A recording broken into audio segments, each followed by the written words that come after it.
halkani waa shabakada caalamiga ah ee awdalstatenews.com xafiiskayga dalka Switzerland maanta oo ay bishu tahay 2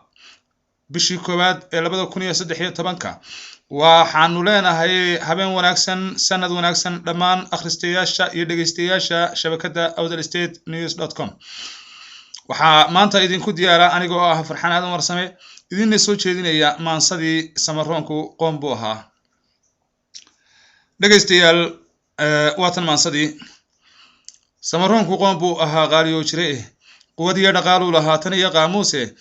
tala lagu qaboobu lahaa goor qardoof Jiraye hogaan qiimo badan buu lahaa oo ay qadariyaane aqoon qaamudiya wuxuu lahaa qirasho tawxiide quwadihii shisheeyuhu markay qaybiyeen beledka qodobadu u dhigay uu ogaa irishkii qaxaye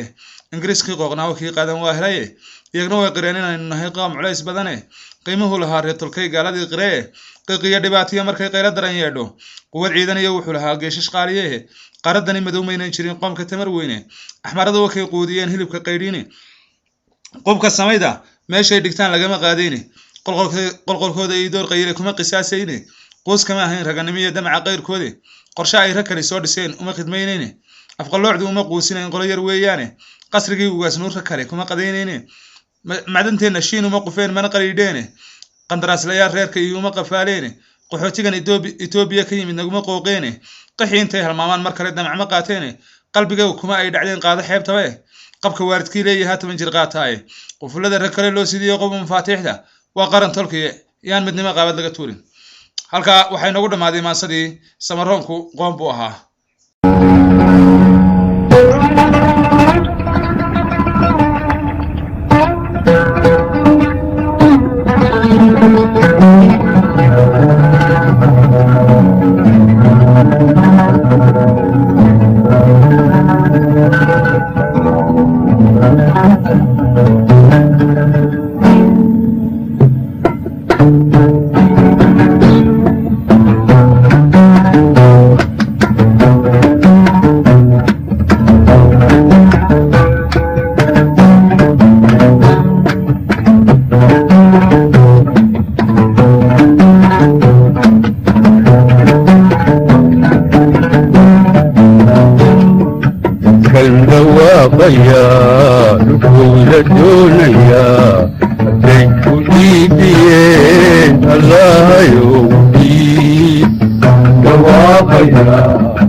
هدوليا للجلوسها